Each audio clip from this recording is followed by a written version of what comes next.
Okay, good morning. We'll call this regularly scheduled meeting of the Nicholas County Commission to order. Today is Wednesday, November 20th, 2024.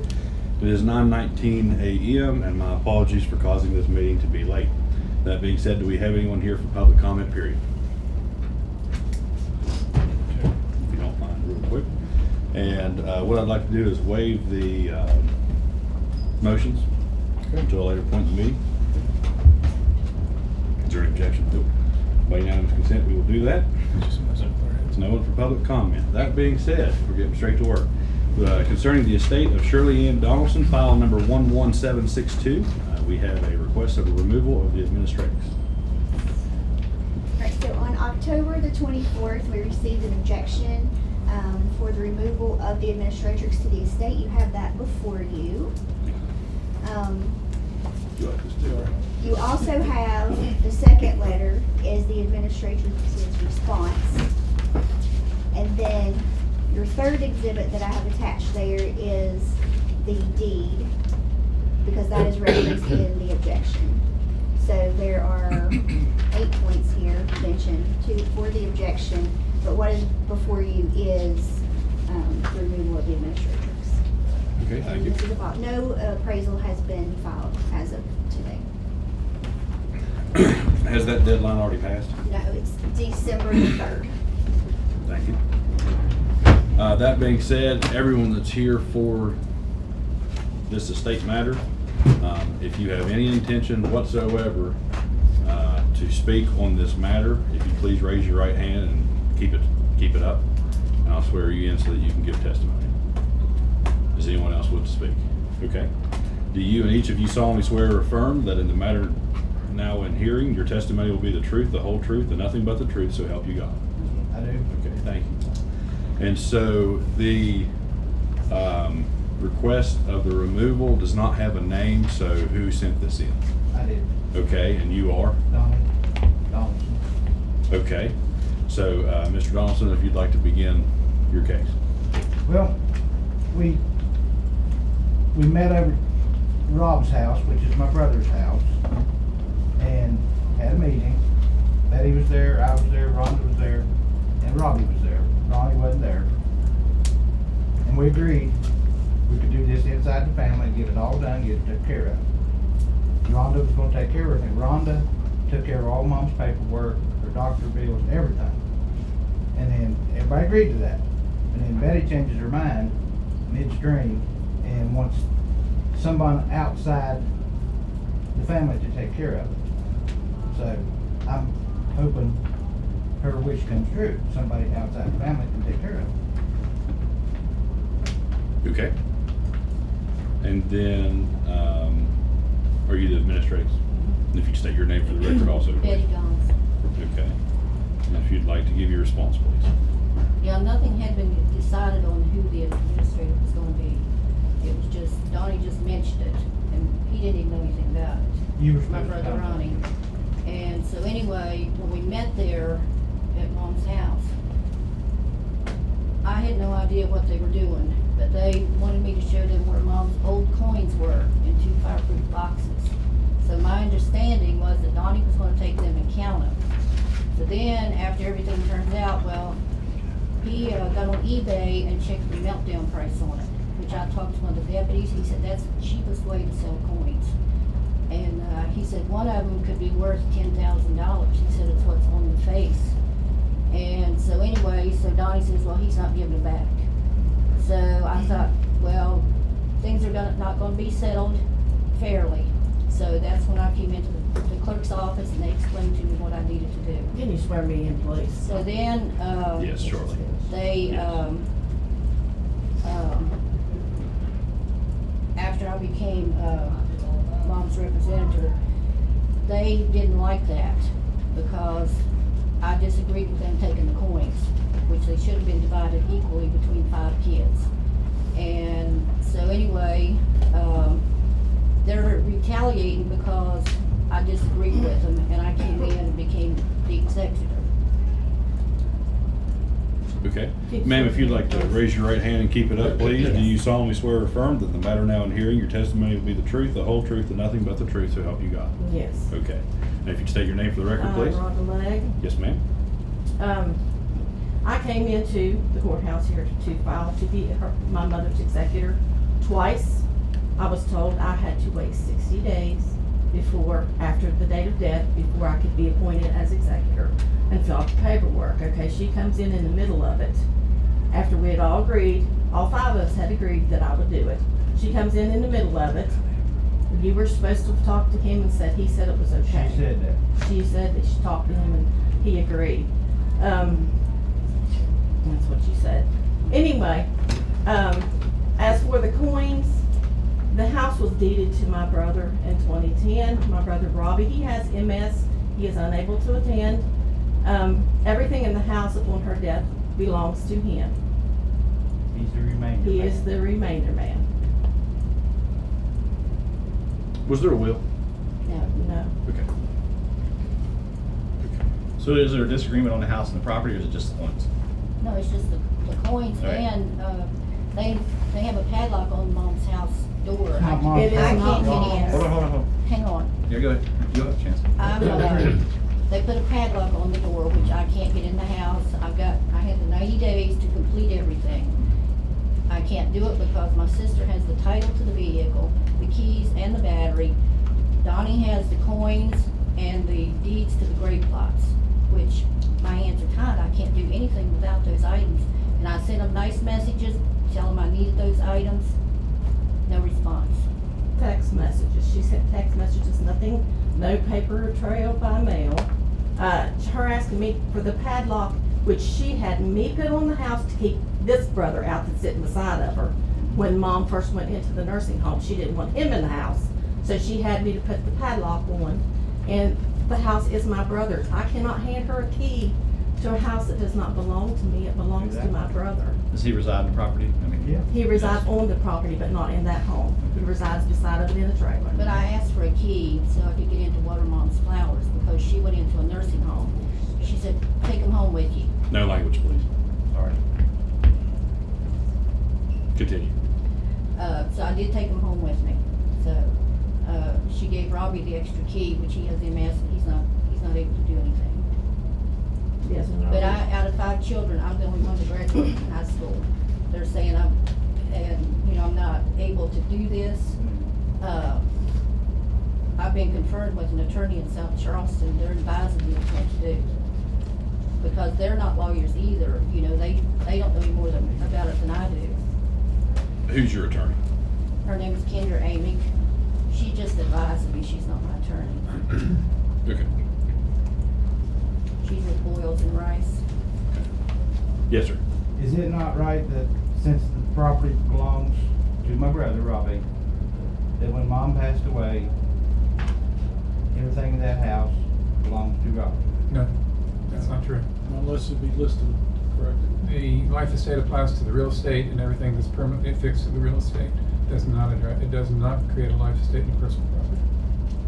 So the contents will be I totally think that's wrong. And/or on the right, that's the law. Don't know if it's right or not. we have attorneys for a reason.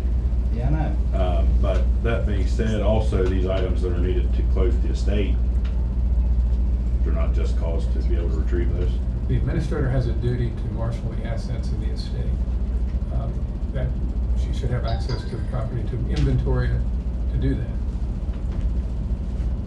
Anything that's not permanently attached to the home is personal property and is not covered by the deed for the life estate.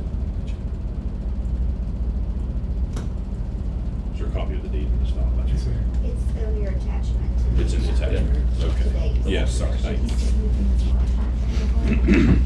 What he said. Yeah. So the propane was attached to the home.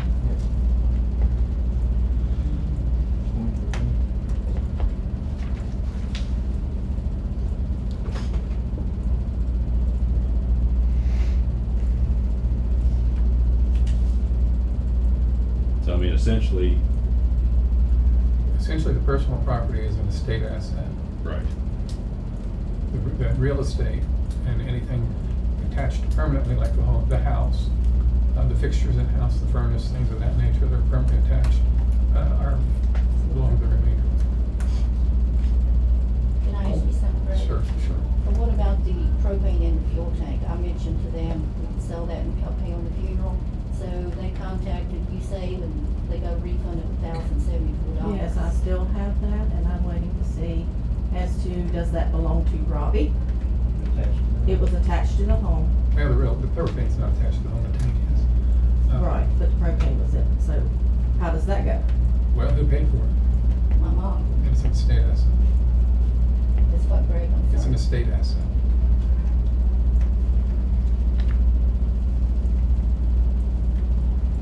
Do you have anything else from the clerk's office?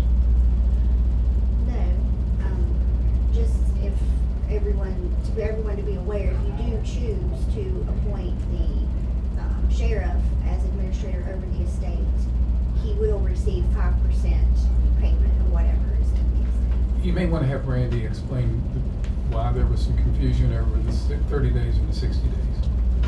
So in West Virginia, we have two types of estates.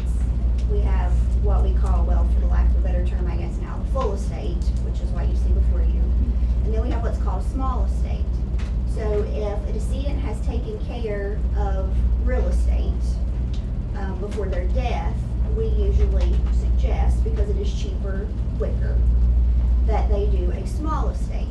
So if you die intestate without a will, you have to wait 60 days from the date of the decedent's death to open a small estate.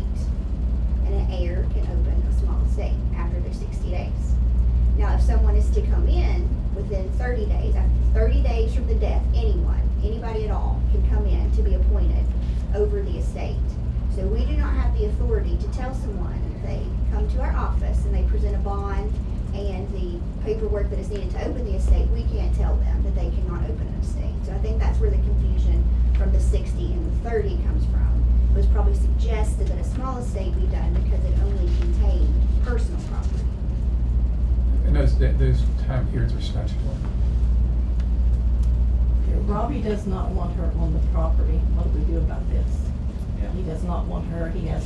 She made a phone call. She made a phone call to Robbie telling him that this brother and his wife were going to put him in the nursing home. He has MS really bad, and little things really And upset this him. very upset him. He Told him cried like that. for days. Yeah. And I hope she's real proud of herself. Yeah. But he does whatever Donnie tells him. I mean, So it seems like we have two options here. One, we make a motion to allow the current administratrix to stay in place. We grant access, you guys make this work out between yourselves. We grant access, we do a full, what do you call it, inventory, or we actually move over to the sheriff's department. If you guys think you can work it out, we would allow that to move forward. If No. not, I think we're No, okay I with the don't sheriff's think they're department. gonna give me the items that I need to No. complete this, cause my 60 or 90 days is gonna be up. All right. So I'll make a motion, we actually kick this over to the sheriff's department. They should understand that the sheriff charges a fee for that. Yes, he That's does. fine. That's fine. That's fine. It'll be done right. Yep. Now, I wanna ask you a question, Greg. If the sheriff takes over this, can anybody else come in and say, hey, I wanna do this, I'll help you out? Nope. Okay. No, But you will have to do. until this commission would remove the sheriff. You will be required to do a partial settlement for what you've done as the administrator. Okay, so explain that to me. Well, you'll have to file, do whatever, basically it's what you've done, what steps you've taken, anything you've taken into your possession, you have to count. Okay. Or any bills you've paid, any expenses that you've incurred. And there's a blank form over there, it's called inventory and settlement, which you'll have to file. Okay, let me ask you something else, Greg. To pay the estate loan and any of the clerk's fees was over $200. You can file a claim. Okay. There is a motion on the floor. Is there any further discussion? You have anything? Nope. Anything else from legal counsel? Anything else from the clerk's office? All those in favor signify by saying aye. Aye. Aye. All those against, the motion does carry, and the clerk's office will let you know how to proceed. Thank you. Thank you. Can I ask one more question, Greg? What about the coins? Because he says he's not giving them back. The sheriff will have an obligation to collect that. Correct. Yes. They want me, they want me. They were in the house. They tricked me into going in and All right, showing where they were. folks, we're done. Okay. The sheriff will handle it. Okay. Thank you, Thank you guys. all. Appreciate it. Thank you very much. Thank you, gentlemen. Thank Yeah, you. that's fine. We won't keep it. Take that. You can take that too if you like. Okay. Thank you very much. Take care. See you around. Yeah. If you'll come on over to the clerk's office, we'll get that. Oh, right. That being said, few moments late again, and my apologies again. But we do have Tamara Mullins, the Executive Director of the Nicholas County Community Foundation, as well as Anita Groves on the board. President of the board, my sincere apologies. Regarding the request for assistance from the Nicholas County Nonprofit Collaborative Group.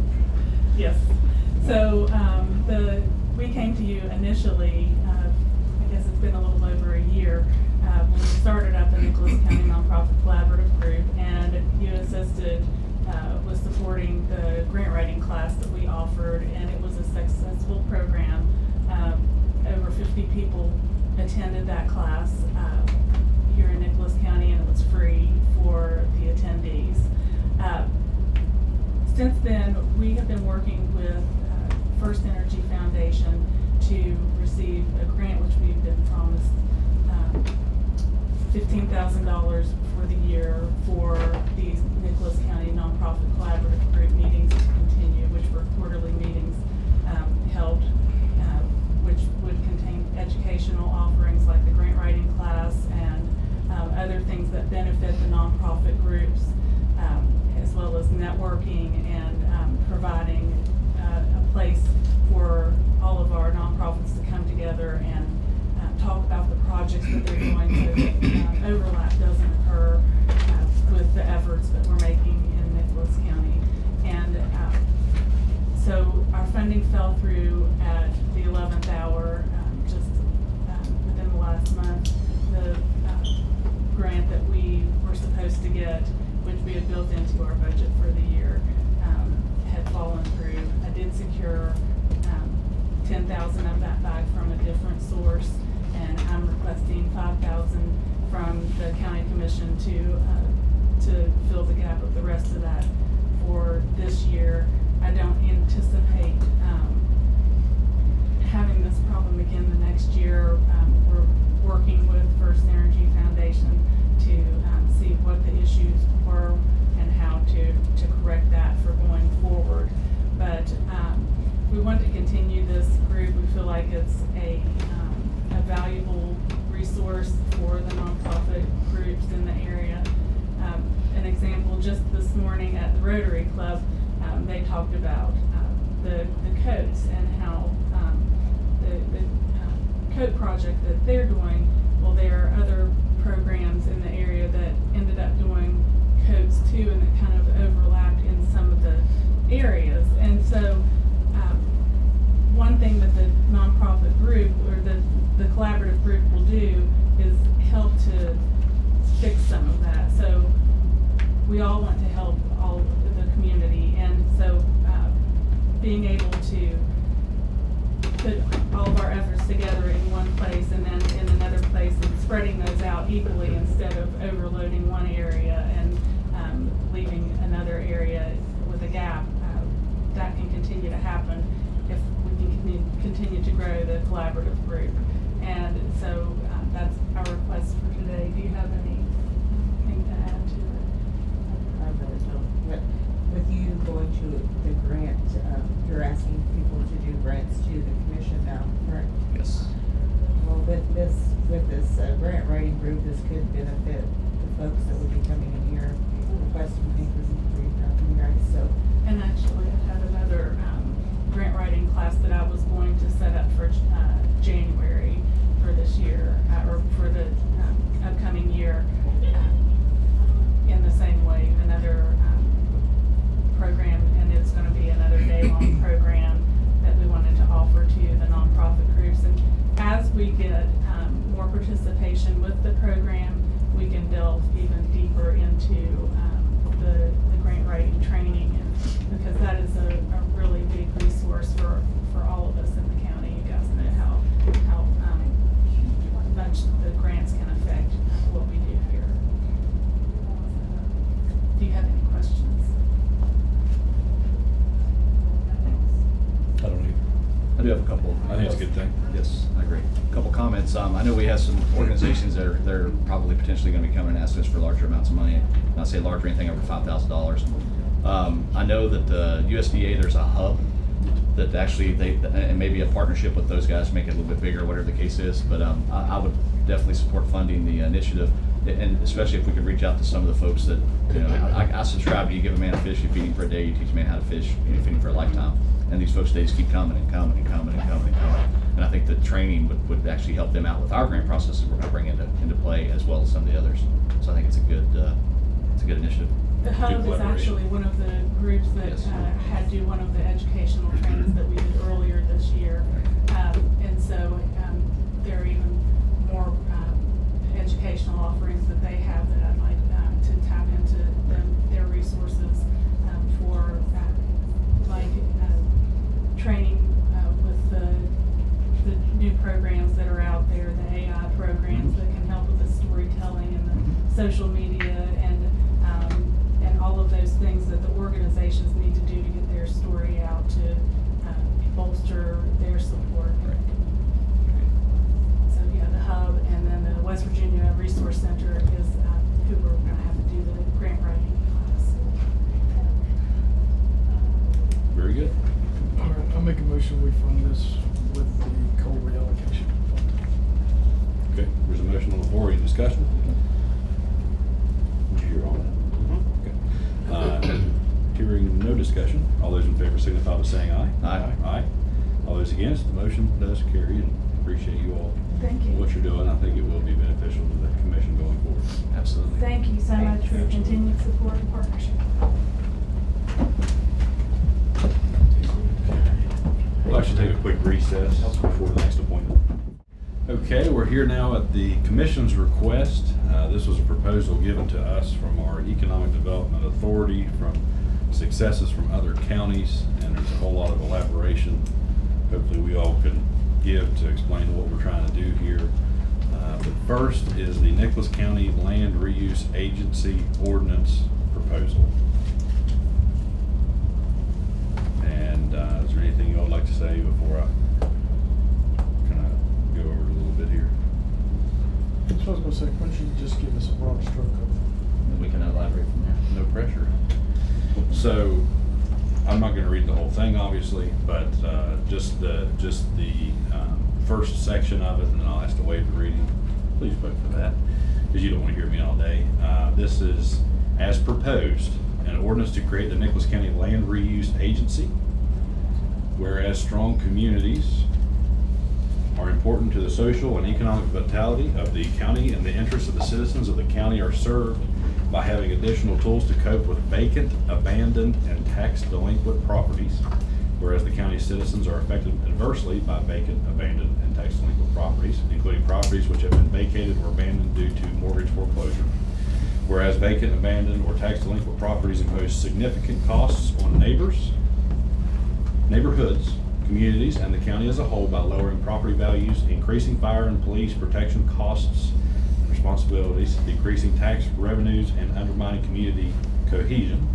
Whereas vacant, abandoned, and tax delinquent properties contribute to blight, invite crime and pests, are a nuisance, and provide unsafe play spaces.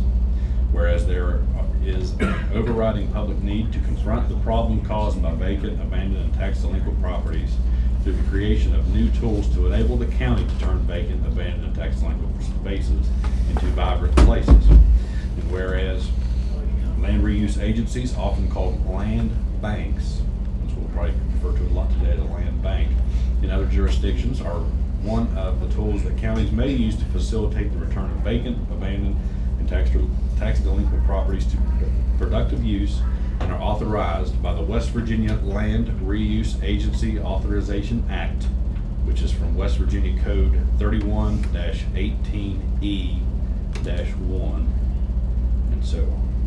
Be it hereby ordained by the Nicholas County Commission that the following be enacted and be added to the codified ordinances of Nicholas County. And so basically this is a board. It would not be the commission. This is an organization that has a way through code that allows this organization to take on the properties, as mentioned, vacant, abandoned, tax delinquent properties. It's not a land grab per se. I mean, there is a procedure. The owner has to agree, so on and so forth, unless it's in the situation of tax delinquent property, unless they would renew their tax delinquency. but basically they can take this upon. This is proposed to be a public-private partnership, where citizens or business owners or can actually invest in this board to fund it when the purchases, so on and so forth. Fayette County has had a lot of good luck with this, especially down the valley in Oak Hill. And they get a hold of these properties, usually the neighboring property owner will purchase it. They'll take care of sometimes they take care of the demolition, sometimes the purchaser will. But really, it's just, Richwood is a good example, kind of, not of this exact program, but of this initiative that, if you've noticed, they've had tens of homes and even a few businesses torn down that were just vacant and in disrepair. And this is basically the avenue that the county can do something of the same. It's no longer where you can bring in the National Guard to just do it for you for training. They now charge just as a private enterprise, and so that is not as economically feasible as something like what we've been asked to consider here. Again, from the New River Gorge Regional Development Authority, which is our 4-county economic development organization that we are a partner of through state code. This is just their recommendation of an avenue that we can take to try to address some of these issues in the county. So 2 things to start with is, basically this is a way of taking invaluable property, cleaning it up, making it valuable to get back on the tax rolls. Yes, sir. Okay. Does it stop at municipalities' lines? Is this a county-wide thing, or does it stop at a municipal's line? That is a good question. I would say it stops at the city limits. So it's, I'll double check the we statute. can purchase, but we gotta follow their rules to do whatever we gotta do. Mhm. Is it kind of what you're thinking? I think so. So just, okay. And, there was one more. Well, you know where we're gonna find it. But that was my curious question, is what happens in the, or can we team up with it? And then the third question I have is this something we can just work through our building commission that we already have set up? I don't believe so. Based on the conversations and the, Not from my understanding Standalone from organization. Ms. Belcher. I don't believe the building commission can do this on their own. Granted, they would be a partner in this. Would we deed the property through them? So the land reuse agency itself, under the section that says that their powers include, of course, they have bylaws and policies, to borrow from federal government funds, from state and private lenders, from municipalities or counties as necessary for the operations, to issue negotiable revenue bonds and notes according to West Virginia Code section there, to procure insurance or guarantees of the federal government from the state of West Virginia, payment of debt incurred by the LRA, to enter into contracts and other instruments necessary, incidental, or convenient to the performance of its duties, to exercise its powers, to enter into contracts with intergovernmental cooperation agreements with municipalities or other counties. pretty sure the way they designed it is the LRA would be the deed holder. I believe so, that's what I'm trying to find here, but keep, What would that have to be to be able to do those things, to exercise those powers? yes. And it sound very similar to what the building commission powers are. To enter into contracts for the management of and the collection of rent from the sale of the real property of the LRA. So whenever they sell their own property, they collect the revenue off of that. To design, develop, construct, demolish, reconstruct, deconstruct, rehabilitate, renovate, or relocate, or otherwise improve real estate or rights or interest in real property. So. Okay. Well, I just had a couple statements. So I think second to addiction in our county, one of the second largest issue we deal with is dilapidated abandoned structures. you know, shy of bringing in and implementing zoning into the county, I think this is a tool that we can effectively use to make sure the properties are moved, like you said. You know, it's not an attempt to do anything other than address the properties. And I said, you know, I explain to people all the time, the commission has one way of making money, and that's property taxes. You know, we've only got so many parcels of land, so many houses, so many structures, but we do have a lot of folks who live out of state.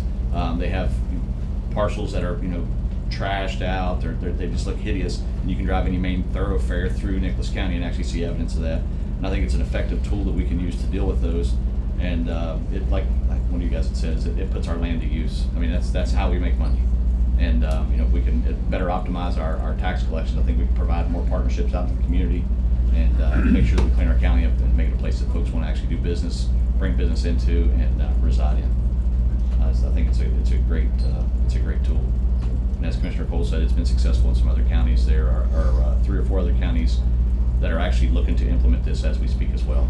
So you're gonna probably see this come through the state, and it's an attempt to avoid zoning. Absolutely. I did find that section. It states to acquire property in any lawful way, including by acquiring any interest in tax delinquent properties through regular tax sale, right of first refusal, or post sale where no person bids on a property is authorized and outlined by West Virginia Code. So basically, that's probably, you know, the meat and potatoes of this whole ordinance is just the tax sales. Really, I mean, you know, there might be a property out on Canvas Nelly Road. I'll pick on it because I live on it, and you know, it might not be in the tax sale, but it might be something that this board could go after, and if they agree to sell it, then, you know, great. If not, they can't force you. But either way, you know, the tax sales are a big time where they could pick up probably quite a large number of these blighted properties at one time, depending on their own self-sustaining revenues and things of that sort. So, How many board members does it state that? And is it something appointed by us? 5 members. Board members shall be selected by the Nicholas County Commission. Membership of the Nicholas County LRA Board shall include at least 1 voting member from who the general public person has to have their primary residence in Nicholas County, is not a public official or municipal employee, maintains membership with a recognized civic organization within Nicholas County, so you got a stake in the game. The remaining members of the Nicholas County LRA shall consist of the following. So there's already 1. Member of the Nicholas County Commission, a representative of the New River Gorge Regional Development Authority or like entity involved in development of Nicholas County, a representative of the Nicholas County Commission's Beautification Committee, and we're going to work on that because we don't have one, or like entity involved in the redevelopment or beautification of Nicholas County. So we have an option there. We just don't have an actual beautification committee. A county or municipal elected official, county or municipal manager, or a county or municipal employee who has a role in economic development or similar type position. So there will be your 5 members that will be appointed strictly by the Nicholas County Commission. Yeah, just one more thing. So just for full disclosure, I don't know how this is going to play out, but my suggestion, once this agency is, I always want to say authority, is it agency? Agency? It is. Yeah, once this LRA is created, I would want to focus on the main thoroughfares through the county. So Route 39, 55, 20, 41. You start on your main areas where folks are going to be traveling through the county and what they're going to see when they come through. So, you know, my goal would be to have them to focus on those heavier traveled areas and then start moving out. Because folks are going to feel like that, you know, we're picking on certain areas or favoring certain areas. That's absolutely not what it is. It's just when folks drive through, you know, those are the main routes they're going to pull through versus a side road or a Cottle Loop where I live, or Ward Road in Canvas or something like that. That's kind of just a disclosure thing. That would be my recommendation for their path of progress. You know, it's appointing a board from a municipality on here, so maybe I'm sorry, I didn't hear you. one of the board people on here suggestion is a municipality. Yeah, a county or municipal elected official. I'll review it. I would think that the cities would have their own programs. I know the city of Richwood has bought several tax properties recently and had there's a fund to help tear those buildings down. I think they've done probably 10 or 12 just in the last, or getting ready to do 10 or 12 in the process. So I'll double check that. I mean, there's nothing to prevent you from working with the cities to accomplish that. I think in some instances, I don't know, you probably know this a lot better, but there's several properties in the county, I'd say, that are tied up in the airship, folks can get along, they're probably all live out of state, they don't care. And I think this will give us a little bit of leverage to say, hey, you know, this comes back and benefits General County, not any one heir. Right. And hopefully have some purchasing power there, or Absolutely. be able to get some people to cooperate. And it becomes a safety issue too, when some of these properties, when they're falling in. Yes, sir. Yes. Now, let's just say, to Gary's point, Yes, sir. you end up buying a third interest at a tax sale. You have the same rights to do a petition suit or Sure. whatever to get it. Yeah, and I think hearing what those powers were, I think that's good. And that was even all, I believe it actually even addresses Just that. like to get your heirs, standing line where it gets sold, it starts to. And definitely, this is not a, when we say land bank, it's not because the county's gonna buy the land and hold it. The idea is to buy the land and move it. Right. It's Yes. an economic, Yes. it's an economic development Yes. issue. That's Yes. what you're looking We're at. not The idea is to get it back on tax rolls. Correct, yeah, we're not banking, 'cause if we bank it, we set Southern County rules, we're making no money off of it. Yeah, because there's It's some. looking back out in the community. Just like what Rick said, some of those Ridgewood properties have been on the same tax sale for 10 years. Mhm. Just nobody bought them. And the city of Richwood's doing a good job doing it. I mean, Mhm. they're helping, they're getting those properties back, Yes, sir. which benefits them as well. Yeah, I think that's the number one thing we should communicate on, instead of flipping them back out in the community. And back on the tax rolls. Okay, here's another question. What about mineral property? Is that something you stay away from, or do you try to even buy that and market it? You know what I'm saying, to the other owners? I mean, I guess you could.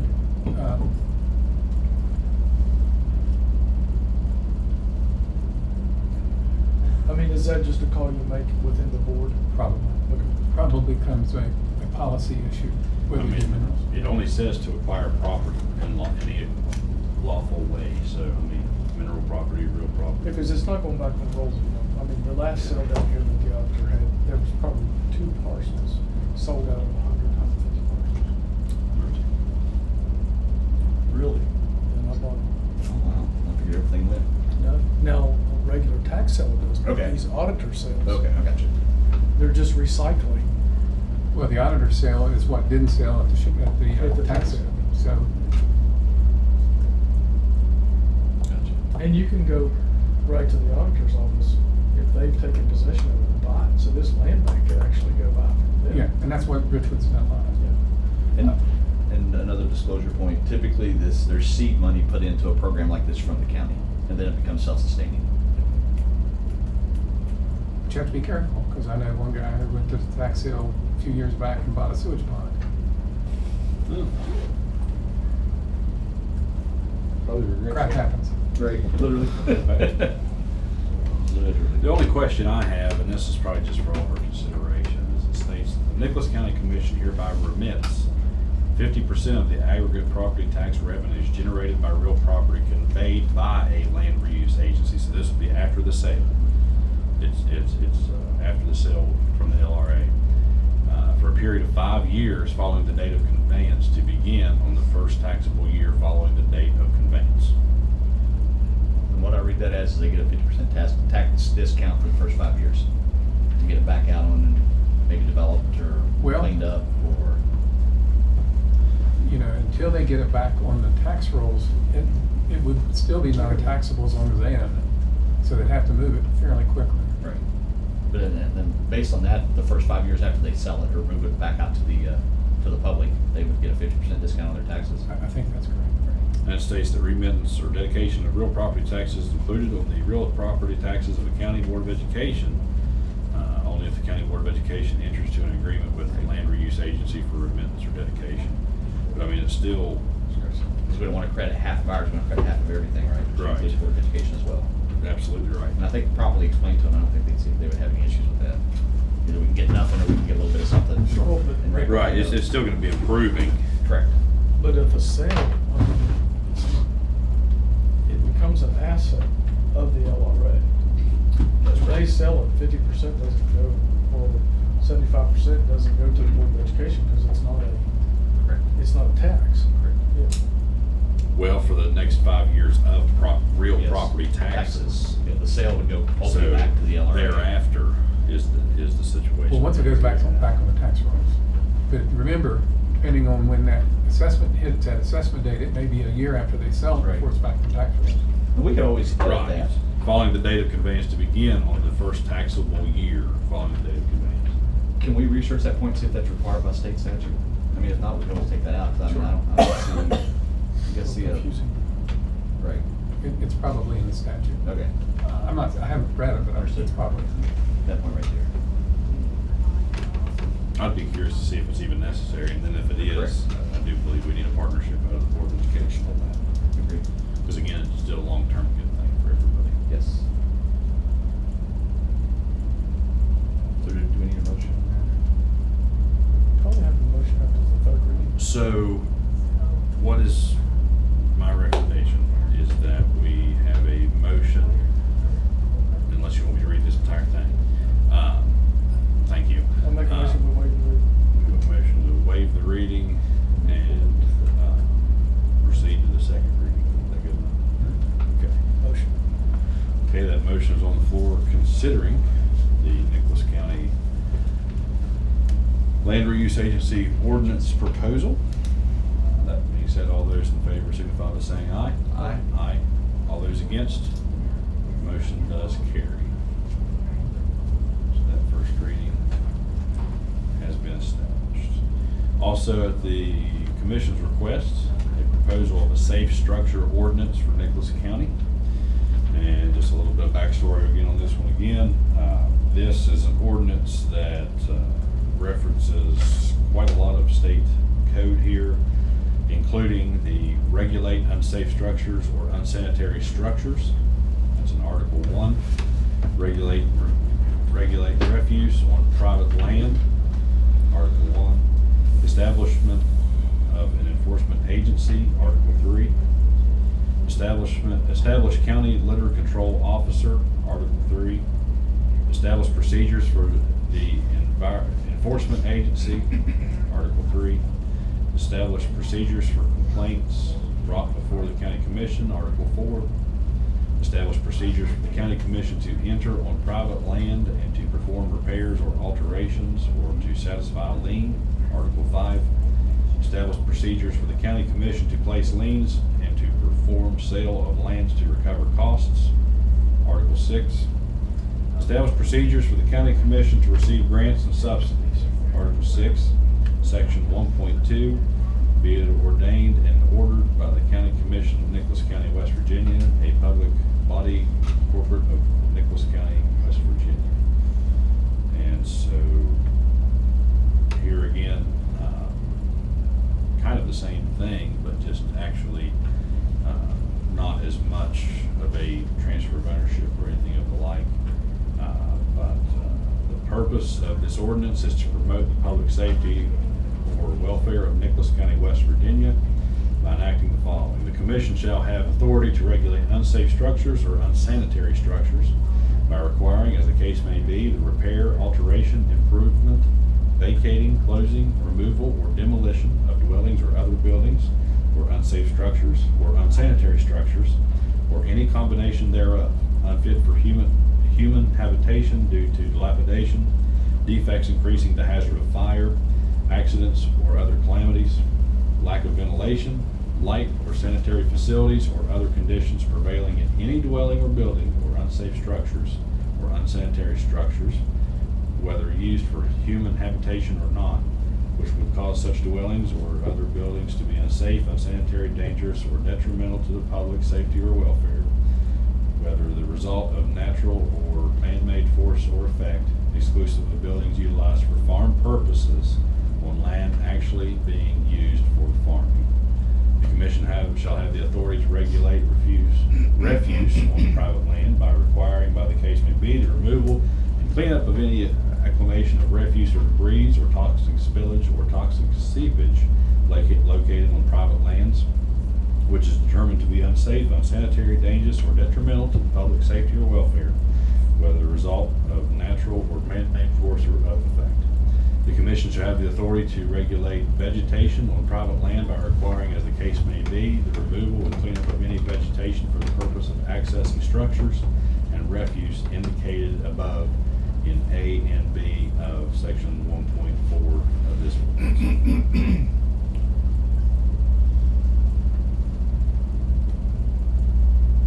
Okay.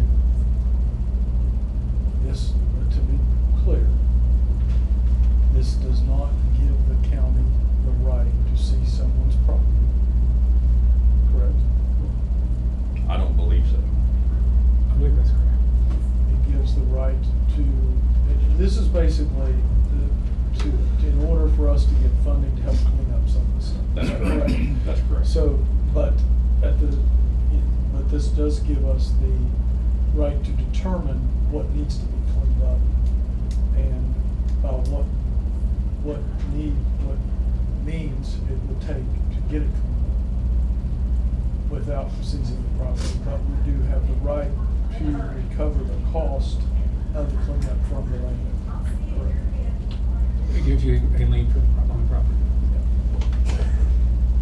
which you can enforce. Enforce the sale of.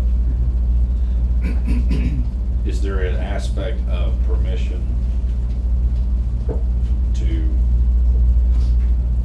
if there's just a owner, excuse me, you can't get a hold of, and it's, the house is fell in on itself. Is there an aspect of permission, there's an aspect of notice, is there? We'll have to research that. Okay. We're probably going to have to go through about some of the same procedures as what the auditor goes through with the tax situation, is Yeah. personal service, certified mail, things like that. Yeah, and a lot of that gets silly because, one of the options is to post it at the front door of the property. Well, obviously, there's no one there. Right. And there are court decisions that say publication's not enough notice. You have to make reasonable efforts. So once again, it's to deal with the dilapidated structures. Webster County has this currently. I think they just received $350,000 to tear down some dilapidated structures that the county agreed upon. And I think once again, we have some tools in the tool belt to start dealing with some of these abandoned and dilapidated structures. There's a QR code that Region 4 Planning and Development has, and if we can actually start databasing these, we can socialize that QR code. Folks can scan that. It'll take them to a website where they can enter the specifics about the property. So if you have a neighboring property, or if you have a property that you want to put on there as a candidate for demolition with state or federal funding, this gives us a pathway to do such and database those things and then start making selections. And once again, my selections will be based on the main thoroughfares that go through the county. So it's a tool. It's not necessarily something like I said, we're going to come in and seize, but if we get a lot of complaints, it gives us some authority to come in and say, you get this cleaned up, you don't clean it up, we clean it up for you, and then we charge you. It's accountability. Municipalities doing that. Yep. It's accountability. That's true. That's true. This is not a first of its kind by any means. Correct. Really, it's just an avenue that was probably allowed to the counties. I'm going to say 4 to 6 years ago. Webster was our first neighboring county to do it. I'm sure Fayette has some at some point, but Webster has, and they have seen good success with this. I think the key is just the solicitation of funds. That's gonna be the key. If we Yeah. have something in place we can database and something we can enforce, then we can actually request funding from state or federal to demolish these places. And I think a good part of them will be voluntary by the landowners. I think so. I have, yeah, that's one thing I do have, is I have a lot of, I'm not concerned, but I have a lot of questions that I need to have prepared for the second reading concerning acquisition and or ability through this ordinance to begin this process on a particular property. There are some things like, if it hasn't had utilities hooked up in so long time, I know the city is that. Okay. There's some little things like that that Yeah, consider it see, yeah, abandoned. that's something good that we can work to make sure and clarify on our second reading, because I'm definitely interested in making sure we understand that truly.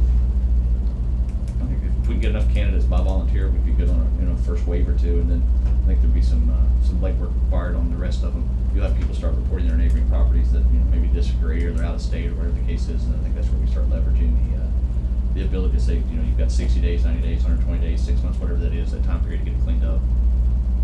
I'd say the first time we have to charge back a couple of them, hopefully make that process more effective.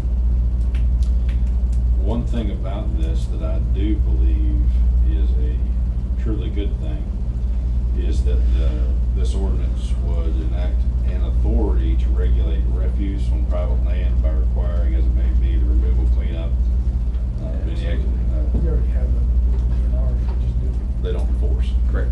Right, and it's not anything against our local DNR partnership, but it seems like as a organization, they no longer enforce that. And that, I mean, dilapidated and blighted buildings is a problem, but I think that is a far greater problem. Just total picture. So at least, you know, we do have that aspect in here as well. I think as with anybody else, you know, they're probably overburdened with work, and when they start prioritizing, you know, they're probably have some stuff that's more critical than the open landfills. Unless it's like you say, hazardous material draining into a local creek or stream or something like that. So good partnership there. Now, yeah, now you talking anything hazardous, we can get Right. DEP involved, and Yep. they will enforce. I will say that for that agency. Be my request that we waive and approve the first reading here and proceed to the second. The Nicholas County Property Safety Ordinance. So moved. Motion's on the floor. Is there any further discussion? Anything else from legal counsel? Hearing none, all those in favor signify by saying aye. Aye. Aye. All those against, the motion does carry. Commissioner Roberts.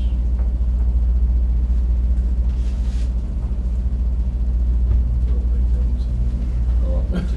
I'd love to.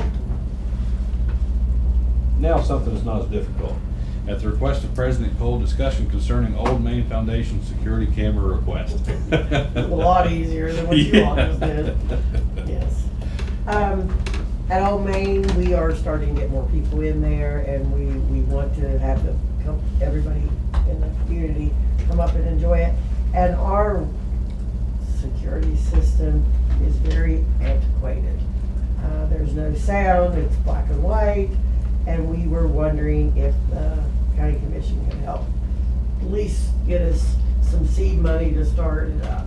And like I spoke, maybe 1,000, or we could do 3, if you all could do 7 or something like that. 1,000. And it's just awkward timing, but I do feel the responsibility to ask, is anything with the grant monies received yesterday eligible for something like this? No, because that is written just for, it was for the windows and the arts there. Okay, Yeah, I mean, Okay. it wasn't in the grant for the county. Yeah, it wasn't in the grant. sure. Yeah, exactly. Yeah.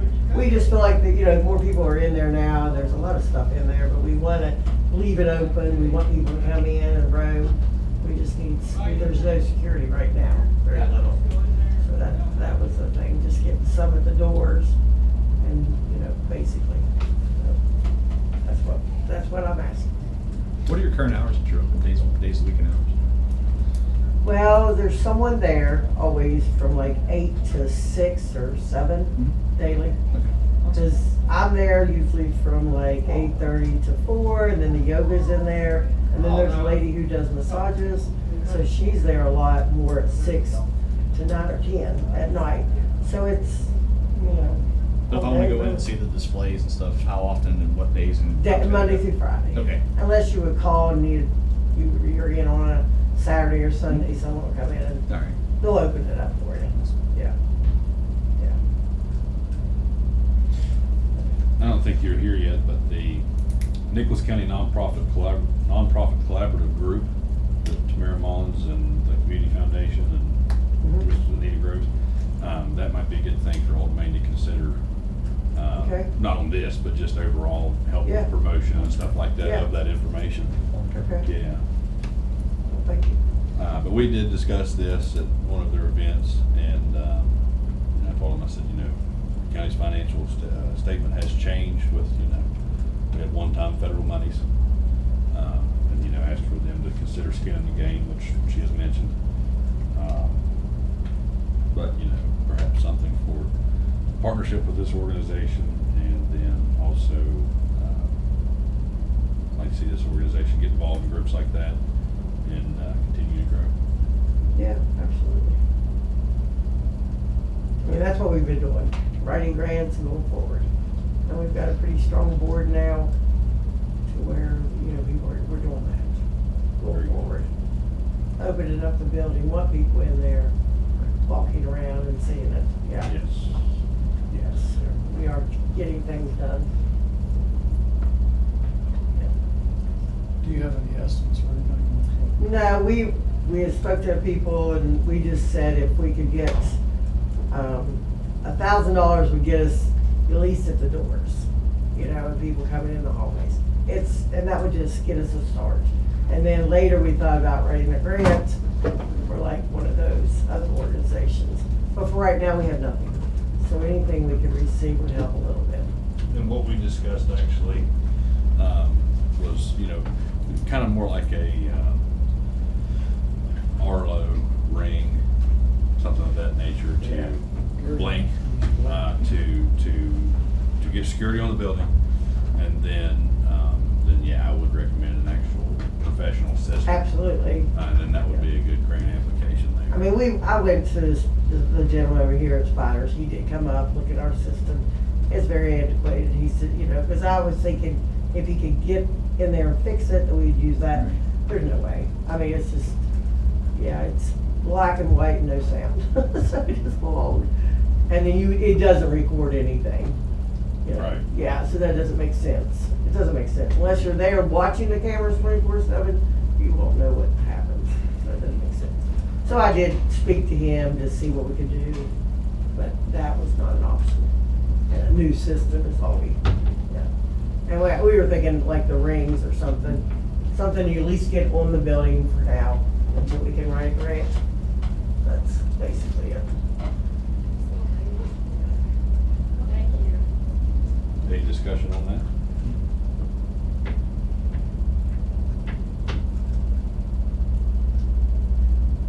That's 5 and 5. $500. I don't have a problem with the 7. Okay. They're doing a lot of work. Yes. I mean, I told you guys are working, that's a whole lot of money in. So I'm trying. So I mean, if you guys are okay with it, I make a motion for 7. Yeah, I mean, I think it's a good sized, reasonable request. I think that's the first support we've done this calendar year. I believe so. I believe so.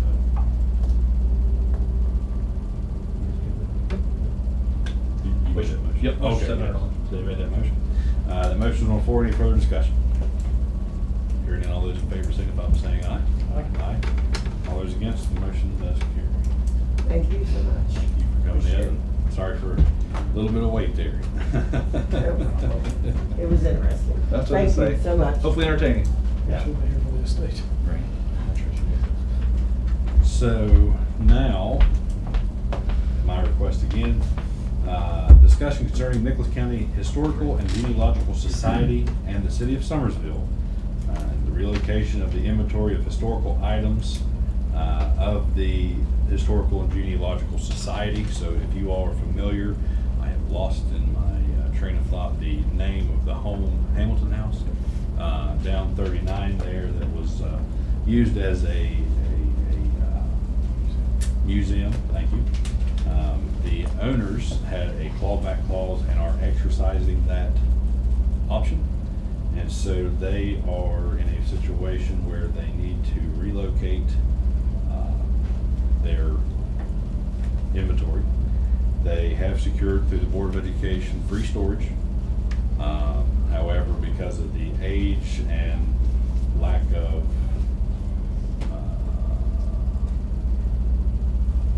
involvement of a lot of their members, they are tasked with the situation of trying to relocate. They did receive private funds, including but not limited to Bill and Patty Bright, Rodney LaRose. There's one other. And then, so that left a remaining balance, originally thought to be $6,000, but became $4,000. The City of Summersville is willing to partner with the county. Really, this is a county situation, but I appreciate them stepping up to pay $2,000, and there's a request of the commission to pay $2,000 because of the timing. And the chairman of the society is Joe Strickland. Mr. Strickland. He has been working on this some time and honestly just really came to a place where he found a location to take this stuff to. But concerning that timing, the city did go ahead and pay the remaining $4,000 and are asking for reimbursement from the county of $2,000 to equalize that partnership. And that motion's on the floor. Is there any further discussion? This is a necessity, it's not a choice. They're Right. forced to move out, they need to get stuff taken care of. It's a museum, there's artifacts from the county, how far back they date. They've been very proactive. Mr. Strickland, like you say, he's the president, he's worked really hard to minimize the cost on this, but we really have no other choice. I mean, other than we're gonna lose a lot of stuff, so. Yes, and I mean, and Very so worthwhile this cost. cost comes from a actual official moving company. Correct. And to clarify on that, I had mentioned approaching Commissioner Roberts and the DRC board, the city, Mayor Schaefer had offered city employees, but you're talking, I mean, these potbelly stoves from the 1800s, they're 700 pounds, and this, that, and the other, and this moving company's insured, they have the manpower, the equipment, so on and so forth. It'll be packed right, not just throw boxes. Right. Professional approach to valuable assets. So again, this request is a reimbursement to the city of Summersville because they've already incurred the cost of $4,000. With that being said, that motion on the floor, is there any further discussion? Be my request to consider taking it out of closed session. Is that good with you? I was just thinking there was an on there. Is there some kind of Where? Anything historical? give them some money sometimes? Yeah, nothing is budgeted. That's what we just do for a contribution. Yeah, we have contribution. Yeah, that's. We're just doing 2,000. Contributions. Nothing special. So that's okay with you? That's it. Okay, all those in favor signify by saying aye. Aye. Aye. All those against, motion does carry. Also at my request, we're almost on schedule. You're fine. I'm getting there. No worries. It's my fault we're not. At the request of President Cole, discussion concerning additional remodeling for the second judge's workspace. And so what it is, of course, many are aware that through legislative act, we have received a second position for a circuit judge. The commission has already began, and the contractor is doing great work considering the office spaces of the judge. And what's her position? We have a legal assistant, Legal assistant. we have a court reporter, and a law clerk. So the areas for the law clerk and court reporter are the former probation main offices and. That's where the bailiff will be also.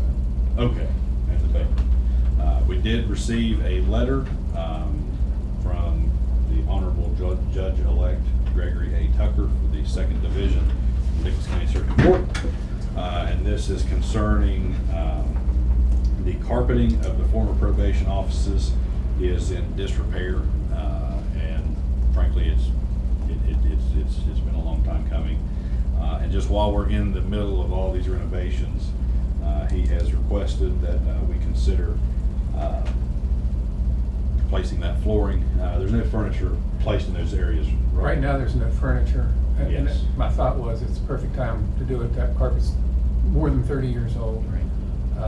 But I'd also like to ask, since there isn't anything in there, we are gonna potentially change the carpet, that we get day report, coat of paint on the walls. I don't think they've been painted in 30 years either. No, we just find tarp and drape furniture and all Yeah. that stuff, yes. The counter that's in there, you leaving that? No, it's coming out, and that's where the bailiff's desk will be. We're just gonna leave the carpet tattered and clean and dirty spots where it's worn and brand new and all that, so. Yeah, and because where, they cut around. there were some rusted spots where they had file cabinet setting, and it's bad. In fact, all other upstairs is starting to show a lot of wear. Just ask the contractor for a change order. That's the easiest way, I think, to do it versus an allowance or something of that sort. Perhaps if we can get, is there anything against just asking the current contractor? No, for a it's change fine with order on me. that? My dilemma is this, I'd like to get that done as quickly as possible so we can get the furniture in. Supreme Court's coming the first week of December to put computer technology in, and they want to they want the furniture in to do that, so. Can time you is a little stop bit of work the to do essence. that? Yeah, I'm meeting with him after this. Okay. To look at where the thing is in those big giant file cabinets that we took down. He said he found a place in the jail, he thought he could just move them over there and store them, so. We could get the day report on it right away to paint, then we can do the carpet. And then day report's gonna move the furniture it's in from there up and set it up. What I would recommend is a allowance to maintenance director Rodney McClung, $500 worth of paint to allow that, and then DRC and/or maintenance take care of that painting. Well, And we're looking at, Mr. McClung over that to ensure it's a good job. we're looking at painting a couple other places and doing some wall repairs. Maybe we ought to just see what the guy would charge to do that too, the paint he's talking about. If we can stay within the, and I'm not saying we can't, but if we can stay in the timelines of the Supreme Court and getting everything ready, I don't have a problem with that. And they could use the same color for paint, whatever they're painting their other offices, can be the same. Just fresh coat. Kevin's got us some pricing for the other areas already, so let me just ask him to see what that's gonna cost him and for the other stuff and come with the change order request. We need a meeting on change order. Do we approve it outside of a meeting? How do we need to do that? Well, I think you're gonna have potentially coming up, maybe a special meeting in the next few days, so you're gonna put that on the agenda as well. Okay. And the issue with the time is the Supreme Court. Quick, you know, yeah. Which that. Right, we do your- need to tell them Your the office Supreme Court. will probably be ready by Monday. In fact, he told me we could move some of the furniture in as long as we didn't put it against the walls. But I think even all of that will be done by Monday. Yeah. If I don't get the computer system in, the technology they call it, by 1st of December, then it's gonna be after the 1st of the year, and I won't be able to tie into any of it. Everything's Shut down. electronic now. Yeah. And just to surmise for the public's point of view, so via state statute, we had an unfunded mandate come down that we had a second judge, no offense. And Commissioner Chapman has really gruelously battled with the state Supreme Court on keeping these costs down, because basically we're gonna have to fund all this, not basically, we're gonna have to fund the entire project. So we've definitely done our due diligence, trying to cut costs in every aspect that we can, reutilize every space that we can, and, you know, move folks around at the courthouse. There's been a whole bunch of work done since what, March? Yeah, February, March. I mean, a lot of work done in the background to keep these costs contained. Absolutely. So, you know, things like this, but, you know, like Judge-elect is saying that, you know, we should take care of this now versus, you know, incurring additional costs and later on and maybe, getting paint on stuff, damaging carpet, doing things like that, so. Well, and just to follow up with what you said, I've talked to the commissioner and one of the county commissioners in Kanawha County, and I know Commissioner Chapman has been in Greenbrier County looking at what they've done. They're into the millions of dollars. Right. And you all done a wonderful job, Probably frankly. looking at less than 150,000? Right around, I believe, after both of them. I don't remember what the two of them were, it was like 50. So they're talking millions, we're talking less than $200,000. Guaranteed less. And we had a drop dead date of December 31st. so we had to Clay meet. County has to do something because. Yeah, there's some folks looking at judicial annexes, you know, Yeah. buying complete new buildings. Yeah, and this. Greenbrier had to build one. You all didn't ask for this. You know, it was. That's correct. So Financially, we moved. want it, we just didn't want to pay for it. That's right. But it's in the statute that you will provide for suitable Right. office space. Right. Right. We want the benefits, we just don't want to pay for it. Well, that's life. Right? Use the word fade. But yes, I would say that, by unanimous consent, if everyone's okay, we'll ask for a change order for the consideration of this work stated. And, How can we run through that we don't have to reconvene? We can't, we're gonna have to reconvene with the Yeah. price, right? Unless we I set a believe budget. so. Unless you set a budget now, you can set it up to amount, regardless of whether it's day report or change order. I wouldn't even know what to guess. I'd just say we'll see what it comes back at. Okay. Then that way, yeah, I think there's a number of reasons we're gonna have to, $45,000. yeah, I was figuring it out, all in. So, that being said, anything else on that agenda? We do have the pleasure of being joined by Cassandra Lawson, the senior specialist. If you don't mind, don't go too far, Greg. I need to. I'll be right back. Discuss something. Senior specialist, with Region 4 Planning and Development Council. While the legal counsel's out, I will go ahead and begin with the agenda here. The Birch River PSD Generator Project FEMA request for reimbursement number 4, resolution number 2. Yes, and so as referenced, we have for your consideration a payment of reimbursement to C2G Engineering, who is the contractor who is providing the installation of the generators for the Birch River project.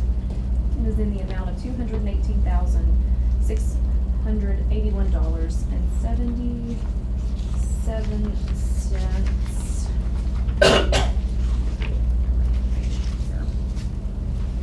After this payment, there is still roughly $53,000 remaining in their contract to be paid, and there is currently a 10% retainage being withheld from their contract price. If I'm not mistaken, all 3 generators have been ordered. 2 have been delivered. They've been working on the fencing, but I'm not 100% as of today if the final generator has been delivered. But the project is making really good progress. It took a long time. It's been probably close to a year. There was a really long lead time on the generators. We adjusted kilowatt size or something to try and speed that up at one point in time, didn't we? Or said they had suggested it? Well, there was one of the generators, I can't remember the exact kilowatt size it was, but just like due to the disruptions in the supply chain, it literally Right. became unavailable. Gotcha. So we had to switch up. I think we had to upsize a little bit. But this will provide a generator at Dill, Bays, and another location. And ultimately, if the power goes out, all of the booster stations within the Birch River system will have that backup resource. And so then no one within the system loses access to water during periods of power outage, which is really cool. Absolutely. So the county commission is sponsoring the portion of the funding that is paid by FEMA, which is 75%. The other 25% comes directly to the PSD through the State Infrastructure Council. And so that is split 75-25 between FEMA and IJDC. So ultimately, the commission will receive $164,000 from FEMA in reimbursement. Say that last part again. So the total cost is $218,681.77. Right, and then the split. Yeah, it's And 75. then what about reimbursement? The commission will actually receive 75% of that to disperse to the contractor. Right. That's Okay. Yeah, Okay, so we're just passing through, we're not fronting anything. correct. Okay. Correct. Very good. I meant to bring extra copies of Bill to do so. But just the first page is all that requires signature.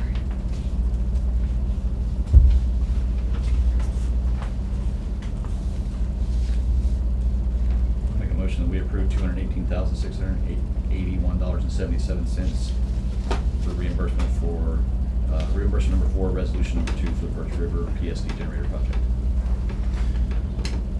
The motion's on the floor, is there any discussion?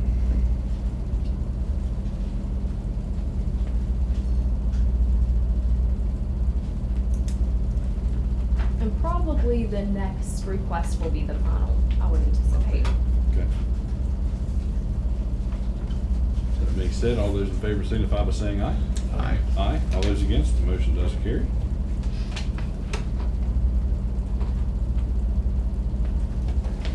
And that being said, we also have the Birch River PSD Keener's Ridge Waterline Extension Project CDBG sponsorship request. I'll give this to you. Make a copy of that. So Birch River PSD is pursuing a water line extension that will serve the area of Keener's Ridge. It's around 29 customers. At last estimate, it was $2.5 million. They're eligible for $500,000 from the West Virginia Infrastructure Jobs and Development Council. Last year, they applied to the Appalachian Regional Commission for $2 million. They were not awarded. They do plan to reapply for that funding, but it's been recommended to them that they should also try applying to the Community Development Block Grant, that they may have some opportunity there. So to be eligible for those funds, You either have to qualify by census data or income survey. So at this time, they are undergoing an income survey to see if they qualify.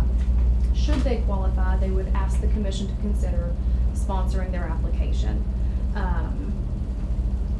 The engineer is working to review the costs to see if there are any needed increase to costs, since, you know, the last cost estimate it's a good year old now. And then we'll have to do some coordination with the funding agency to say, you know, how much should we ask for? Should we just ask for the full amount from ARC and CDBG and see which one flies, or, you know, get some feedback from them to make sure that we have a pretty valuable funding scenario. There is a pretty tight deadline on the community development block grant application. It's due by the end of January. New applications require 2 public meetings, and those have to be held so many days apart. So they would ask, you know, that you consider that today. Should they not qualify at that point, then they would just discontinue their approach to pursue that funding. And it's not a financial sponsorship, it's just a written sponsorship. Correct. And So- they would host the meetings. Correct. So their Mill Creek project also has community development block grant funds. Richwoods had it's not the same as Richwood, sorry. Communities, like municipalities, can receive community development block grants directly, PSDs cannot. Gotcha. But you have sponsored for them previously. Right. At this time, as we're preparing applications for this year, we're not aware of any other applications that are going to come before you in the county. So their project is not competing with any other utilities project at this time. Gotcha. And that's year 25, not 2024, that's 2025. Yes, January 31st, 25, I mean, that would it's count due. like towards the next year, or going by fiscal years or calendar years, and then CDBG. But just in essence, to say that there is a really strong desire to have public water from that community. Is this not the road that Commissioner Chapman and I went to the meeting on last year? They got $1 million? That was, That was Sugar Tree. That was Sugar Tree. Okay. Yeah. So Keener's Ridge, if you're traveling from Birch River Like you're towards headed to Wyden, It's yeah. on the right hand. Oh, yeah. Mhm. Yeah, Yeah, at the first of that, at the top of that very first really steep hill. yeah. Yeah. There's another Jim Strickland who lived right there. That's why I always got those two confused. and I would actually, I don't know, I guess, well, I would prefer they hold the meetings there, so folks can actually, like I said, they could attend. Yeah, yeah. Yeah. We'll just hold them in coordination with the PSD's regular meetings. And then, of course, if you all are interested in attending, more than welcome, we'll keep you posted on that. Yeah, let us know. Yeah. Yeah. I have no problem with this request. Yes. I'll make a motion, we sponsor this. Motion's going forward to sponsor the Birch River PSD, Keeners Ridge Waterline Extension Project, CDBG sponsorship request. Anything from legal counsel? Hearing none, all those in favor signify by saying aye. Aye. Aye. All those against, the motion does carry. We also have a opportunity here, USDA Rural Business Development Grant Opportunity.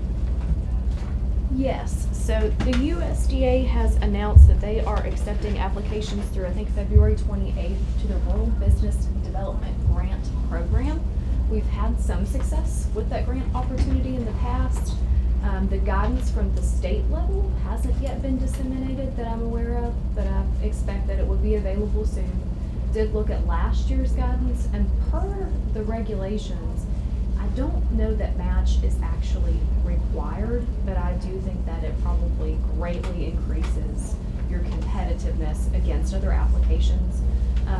Have reached out to USDA to see who the contact person is for that program, and going to work to get a call scheduled with them if you're interested to talk about the details of potentially filing an application for the commission. We know that in the past you've expressed a desire to do additional development at the Veterans Memorial Park that might be a good fit for this program. The most important component in the application, really, besides, bringing matching funds to the table, you have to have letters of support from businesses within the community that say your project is going to in turn have a positive impact on their business. And with the campground, you can play right into tourism with that. More people means more business. But so, if you are interested, we're happy to set up a call. We'll get New River Engineers on the line with us, the commission and USDA, and get some more feedback and see if there's something we might be able to work out. So at this point in time, it's just a Absolutely. Yeah, I'm interested in 100%. Okay. Okay, Do it. that's what we'll do. And I think that's my last agenda item, but I understand you had reached out about interest in possibly developing a comprehensive Yes. plan. I'm happy to speak a little bit to that, if you would like to do so now. that. Yes. Okay, so, we reached out to Kat Garvey, she's with the WVU, Land Clinic, and in the past, they have been really helpful in creating comprehensive plans for a lot of communities across the state and several within our region. She indicated at this time they may not have the capacity to take on additional comprehensive plans like right now, but would be willing to have a student speak to the commission about the process, what they may be able to assist with, what to expect, you know, just some information. And even provide a request for proposals if you want to try to solicit for something like that. So if you'd like us to organize that as a side meeting, we can do that, or we can try to do that in coordination with your next commission meeting. I think commission. Next would be commission best. meeting. Okay, Yep. we can do that. Just any information, the understanding and the value of that. If there be any costs, what it would cost, who we can partner up with, and then maybe what our other alternatives are outside of WVU. I said something Marshall offers, you know, are there other organizations that actually offer that sort of service that would partner up with us? Yep. It's a pretty lengthy process though, right? It could take up to a year. Yeah, and it really depends, Marlinton, their comprehensive plan took a really long time. There was a lot of community engagement though, and so, you know, having multiple meetings and really deciding what the community's, priorities were was a pretty lengthy process.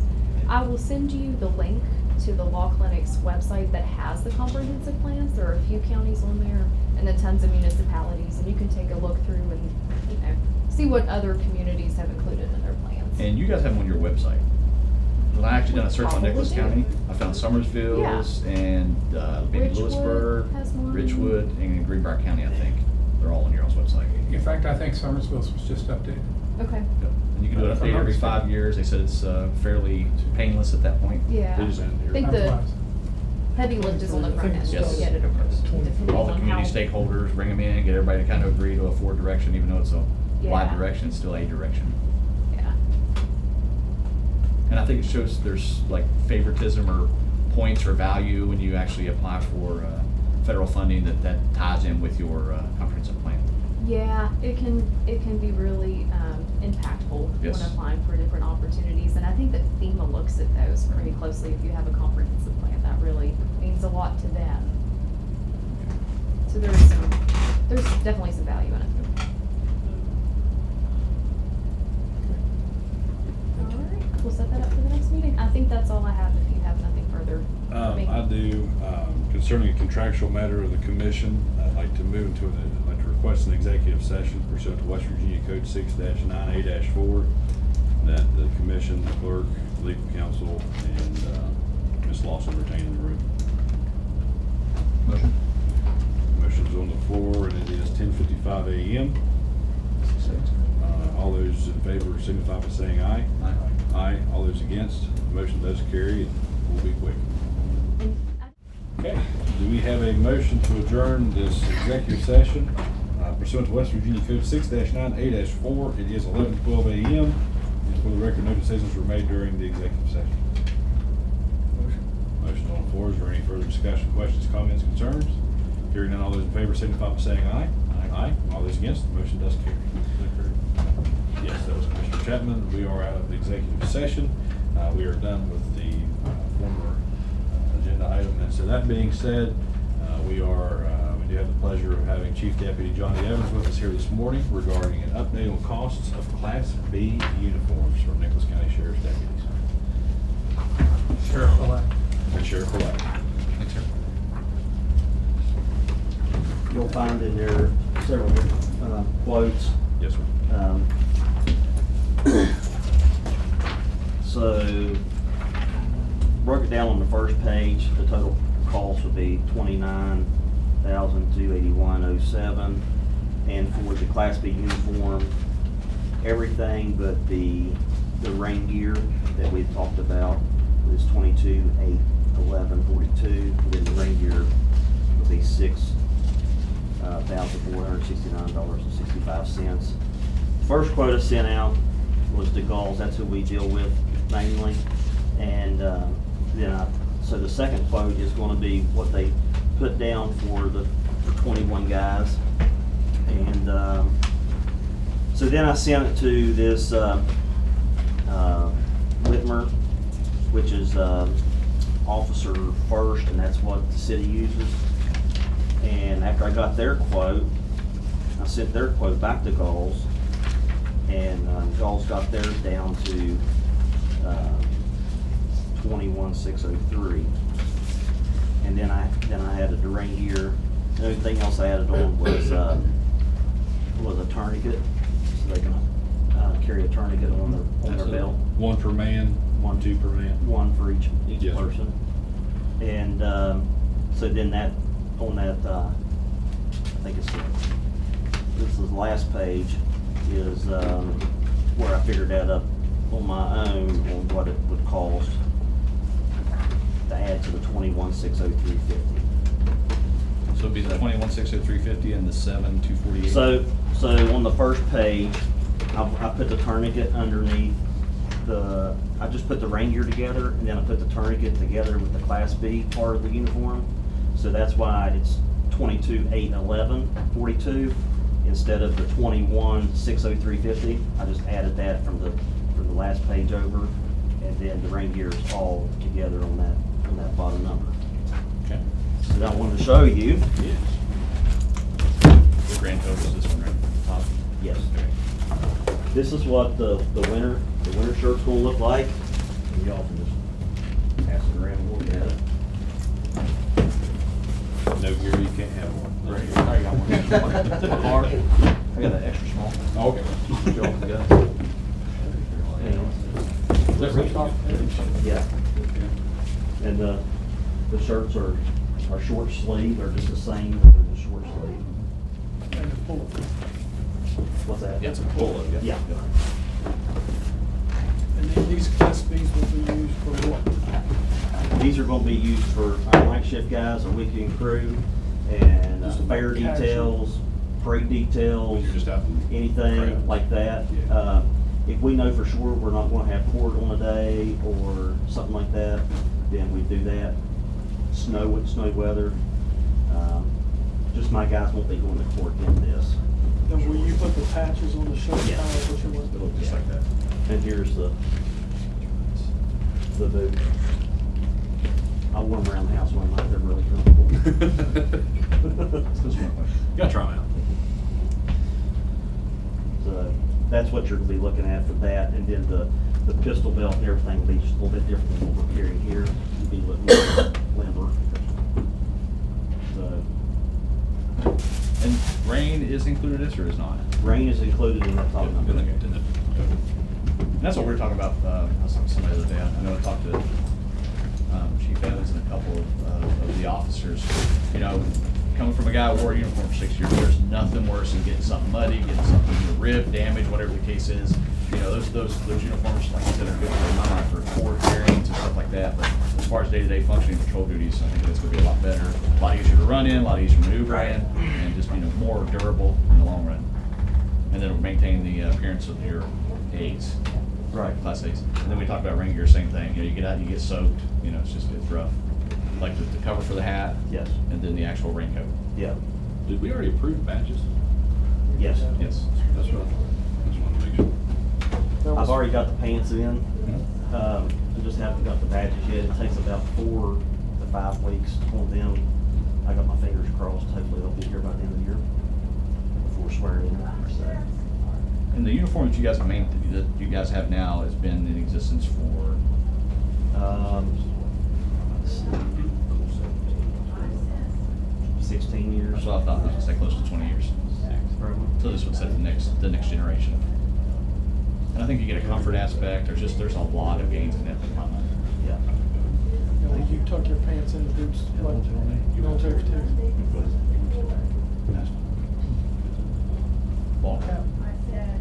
What are you guys going for those? We may do that. I'm not sure yet. Depends on how it looks. I got you, right, yeah, the professional look of it. Yeah. Color Real Graphics did some baseball caps a few years ago, And, so we've got a few extra to try out to see if it works, see how it looks. Like a fatigue type of cap wouldn't work like that though, right? Like your Army, Marine Corps or something like that, that's black. I don't know, maybe. Or pith. Talking passion now. You're right, it's over my head. We may just, No. I don't know, we might just stay with the campaign hat for now and see how it looks. And like if they are at a, especially when they're on their traffic stops and stuff like that, but if they're at a fair detail or parade detail, the baseball cap may come in handy. Yes, there's nothing worse than one of those smokies coming up and looking at you. Yeah. That sets the pace right there. What was the total? Does that mean you're the band? Yes. Yeah, literally. 29,281. You gotta get it under 25. Huh? You gotta keep it under 25 or you gotta bid it. Well, he did good. He went through You got three, you got 10 to 25, you get 3 quotes. Anything above it, you gotta do a formal bid process. So keep it under 25, break it into 2. Well, we can just do the Class B and the rain gear waiver. After the first year, for that one month. New budget. Just keep it under 25. Still need a third bid. 3 quotes. Yeah. That's if we could receive a third quote. Well, it says, must solicit at least 3 bids when possible. And I was, include a detailed description item, date, delivery date, price and quantities. This, Is there another uniform company out I can look. there? Is there a state Or- bid? Or do any of these have state bid? If there's a state bid, you don't have to go through that process. Yeah, can you find out about that? If any of these have the state bid? So can we make a motion to approve $23,000 based on the third quote coming in? Or should we table it? And I hate to say that, but I mean, we don't technically It's have to. 22/8/11/42, and I can work on it and get back to the next commission meeting. Are we gonna meet next week? Yes. Just work on it. get- When you meet again? But Well, we they have have a a special special meeting meeting. on Monday, Tuesday, or Wednesday. Usually a couple days. Yeah, find out about state. It seemed like when Billy was here the other day, he said they had the state bid this golf. Yeah, I'll see. Yeah, if you don't care, that'd be good. I mean, I have Make a no phone call problem and with ask them this what today. they- what we're still doing. So we gotta get it right. Let's do it next week. But, good catch. But I think that's a good project. That helps with the morale.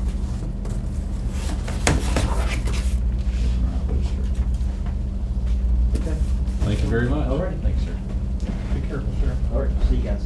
And not to put him on the spot, but we are joined by the Honorable Todd Gunner of the Senator Shelley Moore Capito's office. Do you have anything you want to say? No, just making my kind of check it swing in. through the area before the holiday season begins and everybody gets busy, so just wanted to stop by and say hi. I'm very excited about a lot of changes in Washington DC, and among those, Senator Capito is going to take the gavel on the Environmental Works Committee, which is going to be really big for West Virginia. Very big. Going to be big for infrastructure, both water, sewer, road, broadband infrastructure is all going to be really high priority for Senator Capito.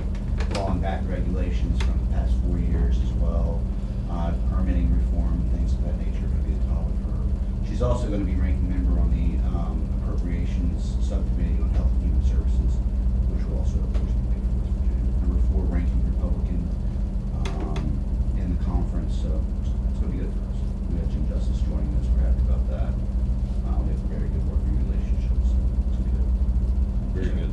Any help on PEIA would be much appreciated. Well, that's gonna be the thing to watch with this legislature and the new governor. Yes. Is what they decide to do with PEA. I think it's probably the most pressing issue for you folks. Absolutely. So it's gonna be very interesting. We're happy to help however we can with that, but I think that's a state issue unless there's some sort of a health regulation that we need to, you know, but, you know, that's a program really that Senator Capito's father, Archie Moore, championed, when he was, I think, his second term as governor. And I just think the insurance, industry has just gotten out of control. This all started really with Obamacare, and it's just not gotten any better. It's just a total mess. I was just saying, I hate to have the federal intercedement, but any sort of caps or anything that can be done differently. Yeah. Federal. So we're looking at studying 16% this year and probably the same throughout 2020. Yeah, I mean, it's, you know, it's tough. You know, I, as a federal employee, I have access to not a federal health care plan, but I have to, as a member, as a employee of Congress, I actually have to buy my insurance through the DC marketplace. I don't buy it through the West Virginia marketplace because my bills are all paid through DC. That's where it has to come through. So I'm experiencing quite a big jump, I think 13% myself. So it's out of the hand. We've got to do something about it. It'll be an issue. That's right. Appreciate it. Again, thank you for joining us. Absolutely. Anytime you guys need me, happy to be here. And to, if you don't mind, run off, talk to you about some projects, but after the fact, but to finish out the amended agenda here, if one of you gentlemen would like to begin with the motions. On review the minutes for the November 6, 2024 meeting, we waive the reading and approve as presented. That motion is on the floor. Is there any discussion? Hearing none here, all those in favor signify by saying aye. Aye. Aye. All those against, the motion does carry. Upon review of the exonerations as presented by the Nicholas County Assessor, move to approve accordingly. That motion's on the floor. Is there any discussion? Hearing none, all those in favor signify by saying aye. Aye. Aye. All those against, the motion does carry. Upon review of the estate and fiduciary matters as presented by the Nicholas County Clerk, move to approve accordingly unless otherwise noted. That motion is on the floor. Is there any discussion? Hearing none, all those in favor signify by saying aye. Aye. All those against, the motion does carry. Upon submission of budget revisions received from the elected officials, department heads, the commission will take appropriate action as deemed necessary. That motion is on the floor. Is there any discussion? Hearing none, all those in favor signify by saying aye. Aye. All those against, the motion does carry. Upon review of the invoices as submitted by the various departmental offices, the commission will take appropriate action if necessary. That motion is on the floor. Is there any discussion? Hearing none, all those in favor signify by saying aye. Aye. Aye. All those against, the motion does carry.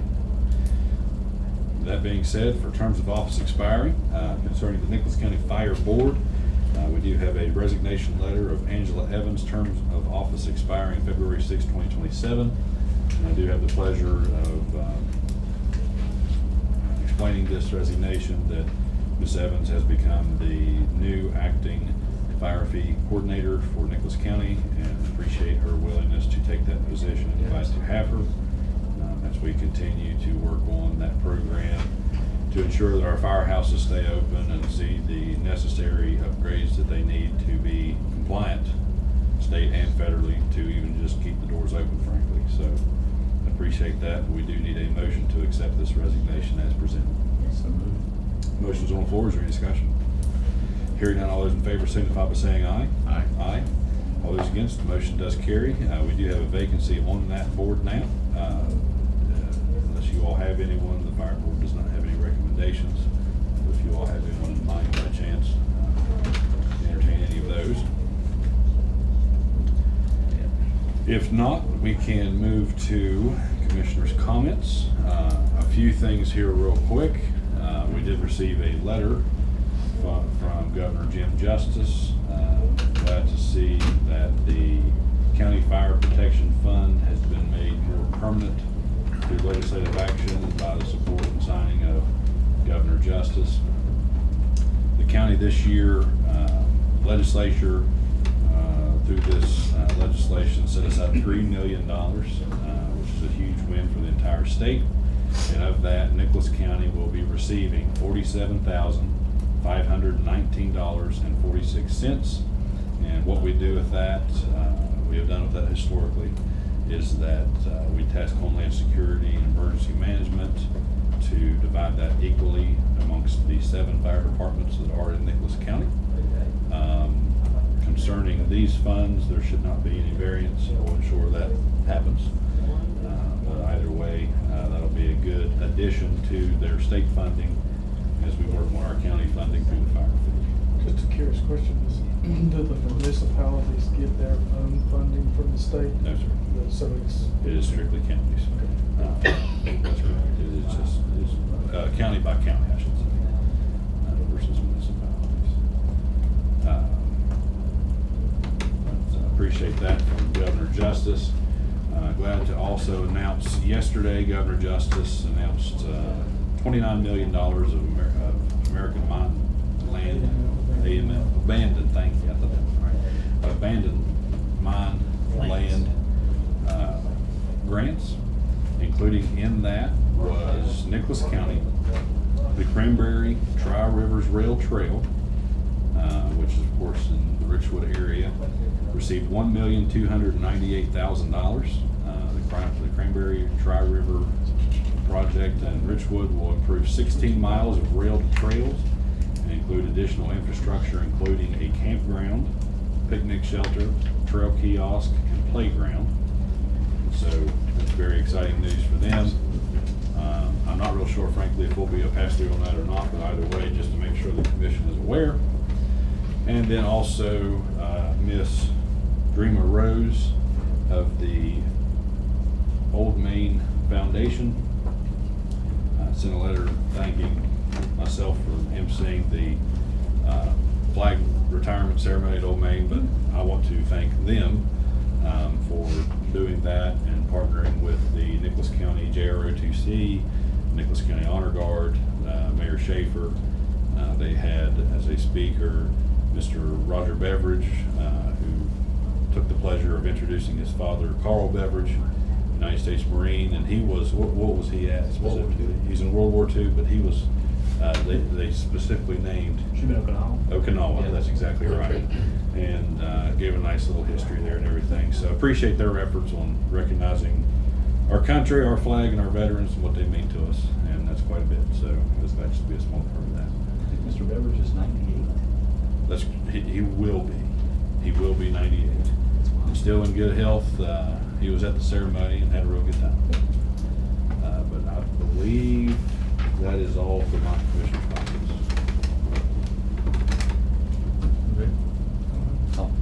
So, I know over the past year or two that I've been around, there's been typically a one-time pay adjustment allotted at the end of the year for the courthouse employees. And I would like to ask that we schedule a special meeting to make a vote on that. So I would make a motion for a meeting. I guess it'd just be a request. Unless I said no, you just have to vote on it. But Right. if you make a request, Yes. I'll accept that request. And then want to, once again, reaffirm the grant application. So as far as I'm concerned, we will not be entertaining any sort of financial assistance requests anymore. They're not to be on the, scheduled on the agenda. And that we go through with I've updated I've added an evaluation plan to the grant application, and I've added in the fact they can actually, or changed, that they can apply annually for your request. So I think we would just advise Somebody's got that. the front office staff that be the direction that they're sent from this day on forward. It's just a request, it's not a demand. And then the next thing I would have is, I know Mr. Norfolk Clark, we made an agreement with him that he could donate up to half of the $25,000 loan that he had obtained from the county through produce to local food markets, what do you call those things, food banks and things like that. And I would like to request that he be dropped, that he could come back in, or request that he come in and give us an update on that, where he stands. Did you send a letter? I can, and we discussed Mr. Gerlich as well. Yes, and Mr. Gerg as well. Just that we get financial updates on both of those folks with regards to the monies owed back to the county. That'll be the next regular meeting. Yes, sir. Okay.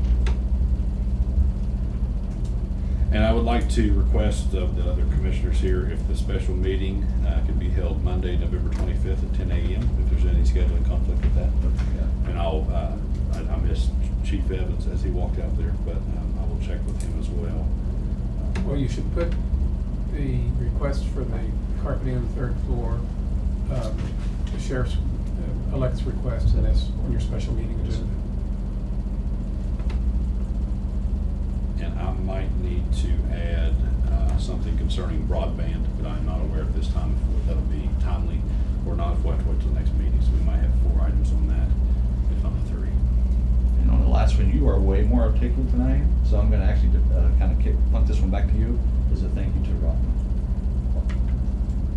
Yes, so to put on the official record of the commission, to be taken up in the records and forever stored with the records of the commission with the county clerk.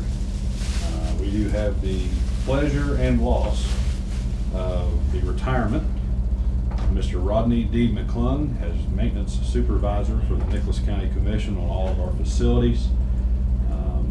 We want to congratulate him on his retirement and his many years of outstanding dedication, service, and care for all the facilities that he has been in control of and responsible for the commission for many years now.